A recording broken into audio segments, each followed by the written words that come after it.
अपने सपनों का घर खरीदने के लिए खरीदार लगातार मेहनत करते हैं और बिल्डर के हाथों में अपना पैसा थमा देते हैं ताकि उनका भविष्य का घर बेहतर हो सके। लेकिन गुरुग्राम की खास तौर पर बात करें तो यहाँ बिल्डरों का लालच इस कदर बढ़ गया है कि 100% पेमेंट लेने के बाद भी लोगों को उनके घर तक नहीं मिल पा रहे।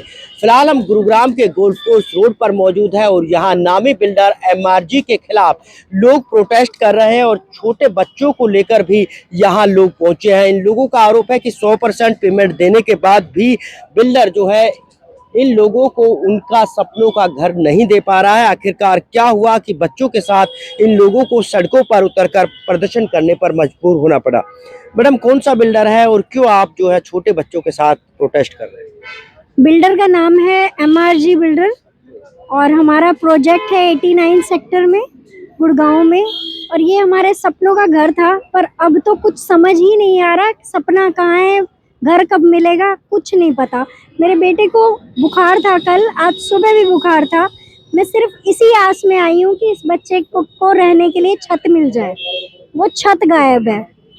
हमने ये जो घर लिया था प्रधानमंत्री आवास योजना के तहत इसलिए लिया था क्योंकि हमें सरकार पे विश्वास था कि बीजेपी सरकार ने आज तक बाकी चीज़ें बहुत अच्छी करी हैं, काफ़ी चीज़ें बदलाव हुआ है हमारे देश में, पर यहाँ हम लैग कर रहे हैं। हम बहुत परेशान हैं। सिर्फ आप पे विश्वास था प्रधानमंत्री जी, कृपया करके हमें घर दिलवाएं। और मुझे ये पता करना चाहती हूँ मैं कि कोरोना के टाइम पे हम लोगों को ये घर मिलने वाला था 2023 में सितंबर के टाइम, और आज हम दिसंबर 2025 पे खड़े हैं। 2 साल लंबा समय हो गया जिसमें बिल्डर ने घर तो क्या आश्वासन भी नहीं दिया, मीटिंग भी करने को तैयार नहीं है और अपने ही ऑफिस के अंदर जाने नहीं दे रहा। और हमारा जो प्रोजेक्ट है, हमारा जिसमें घर है, वहाँ पे भी एंट्री हमें नहीं दी जाती। जब भी हम जाते हैं, इकट्ठा होते हैं, तो घर को कैंसिल करने की धमकी दी जाती है, हमें मेल मिलती है, मीटिंग नहीं की जाती। और हमें फ्यूचर में क्या मतलब करे, इसके और भी प्रोजेक्ट आ रहे हैं इस बिल्डर के, गंगा के नाम से, बालकनी, अल्टीमस, लग्जरी बिल्डिंग्स ये बना रहा है, पर प्रधानमंत्री आवास योजना के तहत इसने आज तक घर नहीं दिया।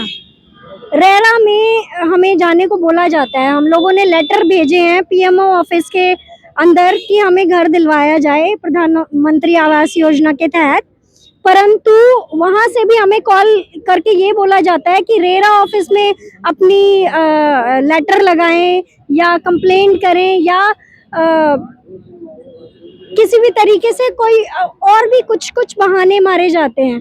पर जब सरकार ही इस चीज का संज्ञान नहीं लेगी तो कौन लेगा इसकी रिस्पॉन्सिबिलिटी?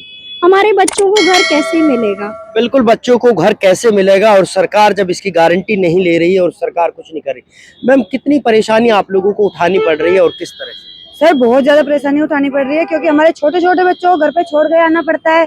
पहली बात तो हमें लोन की किस्तें पे करनी पड़ती है, रेंट पे रहकर रेंट देना पड़ता है, उसके लिए हमें बहुत ज्यादा घर में प्रॉब्लम उठानी पड़ती है।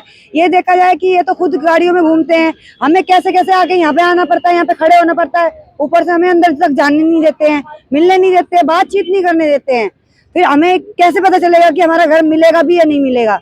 कितनी पेमेंट हमने कैसे कैसे पे करी है तो हम ही जानते हैं ना, कैसे पे करे हैं, कैसे लिए हैं, कहाँ से लिए हैं, लोन भर रहे हैं, किस्तें भर रहे हैं, कहाँ से पे करें, हम किस बच्चों की फीस कहाँ से पे करें, ये तो नहीं देने वाले। फिर कम से कम घर तो मिलना चाहिए ना हमें, तो उसके लिए हमें आशा है कि शायद कुछ ना कुछ तो होगा। कौन से सेक्टर में ये पूरा प्रोजेक्ट था और किस नाम से था? कितने फ्लैट इसमें? सर, इसमें 300-350 फ्लैट, 750 फ्लैट हैं और गुड़गांव के सेक्टर 89 में है। रेडी हुआ नहीं है ये, अब क्या करें, ये इसका कुछ नहीं पता। वहाँ पे भी अंदर नहीं जाने देते हमको, वहाँ पे भी नोटिस लगाया हुआ कि एक साथ अंदर नहीं जा सकते, प्रदर्शन नहीं कर सकते, कुछ नहीं कर सकते, कंप्लेंट नहीं दे सकते। उल्टी कंप्लेंट है हमारे नाम पे की जा रही है, हमारे नाम पे फ्लैट कैंसिलेशन डाले जा रहे हैं। इससे ये कहाँ का इंसाफ है, ये बताओ? हमने पूरी पेमेंट देने के बाद हम डर रहे हैं। अब बिल्डर को कोई मतलब नहीं है इससे कि हम कितने परेशान हो रहे हैं, हमारे बच्चे परेशान हो रहे हैं, हम परेशान हो रहे हैं। हम बिल्डर का क्या करें, ये हमें कुछ समझ नहीं आ रहा। जब आप बिल्डर से मिलने के लिए पहुंचते हो तो किस तरह की धमकी आपको मिल रही है, मेल के जरिए या किस जैसे 29 तारीख को हम यहीं आए थे, प्रेजेंट हुए थे सारे 30-40 लोग। तो हमारे को ही बोला गया था कि 6 तारीख को आपका दोबारा से मतलब एमडी हैं जो उनके साथ आपकी मीटिंग कराएंगे।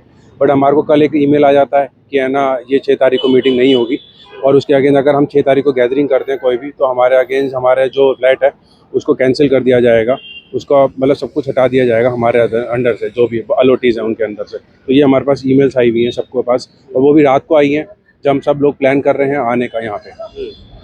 तो क्या बिल्डर ने अब अपना नाम भी चेंज कर लिया? नहीं, बिल्डर ने क्या, जैसे उनके अलग अलग प्रोजेक्ट्स हैं तो उन्होंने अपना है ना डीमर्ज कर दिया है। मतलब अलग एमआरजी वाले में जैसे अफोर्डेबल वाला हो गया, और एक गंगा वाला कर दिया जिसमें आप उनके सारे लग्जरी फ्लाइट्स हैं, ठीक है, उनको डीमर्ज कर दिया उसको प्रॉपर कंपनीज को, ताकि उनके अगेंस्ट कुछ हो सके ना। और जो भी इनका एमआरजी में अफोर्डेबल में पैसा आ रहा है वो सारा उन्होंने लग्जरी फ्लाइट्स के बनाने में लगा दिया। तो बिल्कुल देखिए, लोग जब अपना फ्लैट मांगते हैं तो उनको धमकी दी जाती है, और धमकी ये दी जाती है कि अगर वो यहाँ आए और बिल्डर से पूछा कि आखिरकार उनको फ्लैट कब मिलेगा तो उनको फ्लैट को कैंसिल कर दिया जाएगा। इस तरह की धमकी के साथ साथ कानूनी कार्रवाई करने की धमकी भी बिल्डर की तरफ से दी जाती है। और इन लोगों का ये भी कहना है कि नाम बदनाम हो रहा था एमआरजी का, जो कि एक नामी बिल्डर था, और इसीलिए अब गंगा रियल्टी के नाम से दूसरी फर्म बनाकर वो लग्जरी फ्लैट बना रहा है और एमआरजी के पैसे गंगा रियल्टी में लगाए जा रहे हैं। इस तरह का आरोप भी इन लोगों का है। कुछ और लोग भी हमारे साथ मौजूद है। सर, कितनी परेशानी आप लोगों को उठानी पड़ रही है और ये परेशानी कब से आप झेल रहे हैं? देखो जी, 2019 में हमने फ्लैट बुक किया था, 2023 में मिलना था। तो 2023 का तो हमने सोचा ही हुआ था कि ठीक है, रेंट भी देना पड़ेगा, ईएमआई भी देनी पड़ेगी। उसके बाद अब 2 साल और ऊपर हो चुके हैं और अभी भी हमें कोई उम्मीद नहीं मिल रही। तो अभी तक हम रेंट और ईएमआई दोनों दे रहे हैं, तो परेशानी तो होती है। इतना कब तक झेलते रहेंगे? और आगे का भविष्य एक जो प्रोजेक्ट है वो आ जाता है, लाइसेंस उसका मिल जाता है, लेकिन जब फ्लैट डिलीवर नहीं होता उसके बावजूद भी कैसे लाइसेंस मिलते हैं? क्या लगता है कि सरकारी महकमे भी मिले हुए बिल्डर के साथ? बिल्कुल, मैं तो यही कहूंगा कि जब तक कि एक प्रोजेक्ट को कंप्लीट नहीं करता कोई भी बिल्डर, उसको दूसरे वाले प्रोजेक्ट के लिए अप्रूवल नहीं देनी चाहिए, बार बार एक्सटेंशन उसको नहीं देना चाहिए। और दूसरी चीज़ है, जो एचरेरा के अंदर भी हम कई लोगों ने केस किया हुआ है, उसमें एचरेरा के अंदर 2 बार से 2 डेट आई हुई है, दोनों बार में बिल्डर की तरफ से कोई रिप्लाई नहीं फाइल किया गया। अगर रिप्लाई फाइल नहीं किया गया, इसको एक्स पार्टी करके जितने भी होम बायर्स हैं उनकी फेवर में अपना डिसीजन दे और इसको इम्प्लीमेंट करे। मैं गवर्नमेंट ऑफ इंडिया और गवर्नमेंट ऑफ हरियाणा दोनों से अपील करता हूँ, ये जो मिडिल क्लास के जितने भी लोग हैं, सभी अपना खून पसीने की कमाई से इन्होंने अपना ये फ्लैट बुक किया है, उसको विद कंपनसेशन इसको जल्दी जल्दी कंप्लीट कराए। अगर एमआरजी अपने आप में कैपेबल नहीं है इस प्रोजेक्ट को कंप्लीट कराने में और ओसी के नॉर्म्स को कंप्लीट करने में, किसी भी गवर्नमेंट एजेंसी को इसको हैंड ओवर कर देना चाहिए, ताकि वो पूरे इसके प्रोजेक्ट को कंप्लीट करके हम लोगों की परेशानी को सुलझाया जा सके। और जब भी हम कभी भी इनसे मिलने की कोशिश करते हैं एमआरजी बिल्डर के ऑफिस में, ये एक अपने आप ही डेट देते हैं और एक रात पहले अपने आप ही कैंसिल कर देते हैं। तो इनके मन में चोर है, तभी ये मिल नहीं रहे हैं। अगर इनको अपना अगर स्टैंड तो क्लियर करना चाहिए, हमसे क्लियर नहीं करते, कोर्ट को दो, कोर्ट में भी नहीं ये क्लियर करते हैं, ना ही हमारे पास करते हैं। तो हमारे को तो कोई रास्ता इसमें अभी तक कोई सूझ नहीं रहा है। तो मैं तो ये अपील करूंगा प्रधानमंत्री जी से और सीएम नायब सिंह सैनी जी से कि वो हमारे परेशानी को दूर करे। ठीक है।